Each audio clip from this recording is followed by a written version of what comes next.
America থেকে যে শুল্ক আরোপ করা হয়েছে দুনিয়াব্যাপী, আমরা সবাই জানি যে একটা বেস লাইন ট্যারিফ দেওয়া হয়েছে 10% এবং এর সাথে দেশভিত্তিক তাদের যে বাণিজ্যের যে ঘাটতি, এই ঘাটতির উপরে একটা হিসেব করে তারা পৃথিবীর বিভিন্ন দেশের উপরে বিভিন্ন রূপ শুল্ক আরোপ করেছে।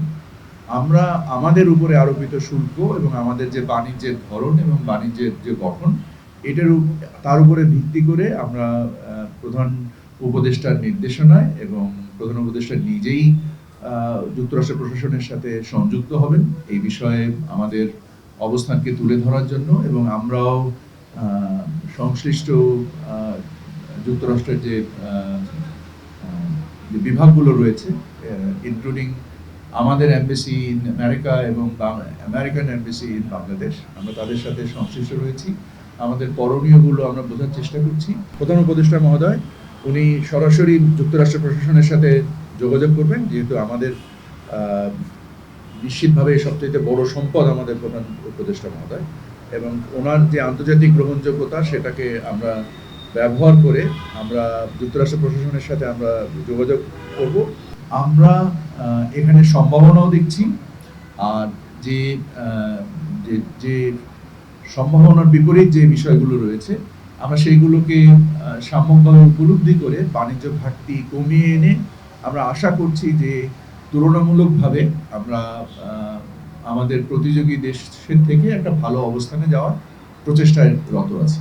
আমদানি বৃদ্ধির মাধ্যমে এই বাণিজ্য ঘাটতি কমানো যেতে পারে, এবং বেশ কিছু পণ্য রয়েছে যেগুলো আমদানির আমাদের প্রয়োজন, যেমন সয়াবিন অয়েল বলেন বা আমাদের গার্মেন্ট শিল্পের যে কাঁচামাল হিসেবে তুলো, আমরা পৃথিবীর সর্ববৃহৎ তুলো আমদানিকারক একটি দেশ, এবং আমরা প্রচুর মেটাল স্ক্র্যাপ আমদানি করি, প্রায় 4 মিলিয়ন টন মেটাল স্ক্র্যাপ আমদানি করি শুধু যুক্তরাষ্ট্র থেকে। এই সমস্ত পণ্য সমষ্টি মিলিয়ে আমাদের, এবং আমরা শিল্প পণ্য আমদানি করি, শিল্প যন্ত্রাংশ আমদানি করি, এবং আমরা জ্বালানি পণ্য আমদানি করি। সো এই জ্বালানি পণ্য আমরা পৃথিবীর বিভিন্ন দেশ থেকে আমদানি করি। সো আমাদের জন্য যেটা সামষ্টিকভাবে আমাদের অর্থনীতির জন্য যেটা ভালো, আমরা সেগুলোকে সমন্বয় করে আমদানি করব বলে আমরা চিন্তা করছি। আমরা বাণিজ্য ঘাটতি কমাবো। সো বাণিজ্য ঘাটতি কমানোর জন্য অবশ্যই আমাদের আমদানি বৃদ্ধি একটা রাস্তা, এবং আমাদের প্রয়োজনীয় দ্রব্যই আমরা আমদানি বৃদ্ধি করব। যেমন জ্বালানি পণ্য, আমরা বিশ্বের হয়তোবা আমাদের কিছু রিডাইরেক্ট হতে পারে আমাদের আমদানি, বিকজ আমাদের প্রয়োজন অতিরিক্ত তো আমরা আমদানি করতে পারবো না, সে যে পণ্যই করবো। সো এই সমষ্টিগুলো করব আমরা অর্থনৈতিকভাবে।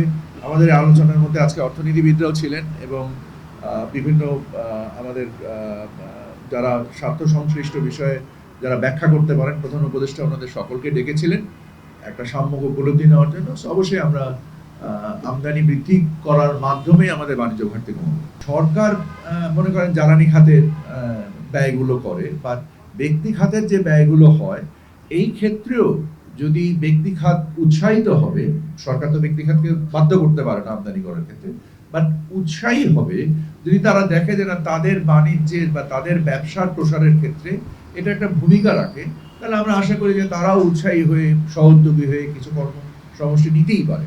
সো এই সকল সম্ভাবনা কাজে লাগিয়ে আমরা মনে করি আমরা বাণিজ্য ঘাটতি কমাতে পারবো। আমাদের ধারণা এতে কোনো ক্ষতিগ্রস্ত আমরা হব না, কারণ আপনি যদি দেখেন যে আমাদের সাথে যারা প্রতিযোগী দেশ হিসেবে ভিয়েতনাম, চায়না, কম্বোডিয়া, যারা মূলত আমরা যেসব পণ্য উৎপাদন করি, এবং আমাদের থেকে ট্যারিফ কম আছে ইন্ডিয়া এবং পাকিস্তানের, থাকলেও আমাদের পণ্যের বৈচিত্র্য ইন্ডিয়া এবং পাকিস্তানের থেকে রপ্তানি মানে অ্যাপারেল সেক্টরে অনেক বেশি ডাইভার্সিফাইড, এবং আমাদের যে শিল্পের যে অবয়ব বা স্পেকট্রাম, এটা ইন্ডিয়া পাকিস্তানের থেকে অনেক বেশি ম্যাচিওর। সো আমরা মনে করি যে এটা বরং আরো সম্ভাবনার দোয়ার খুলে দিতে পারে।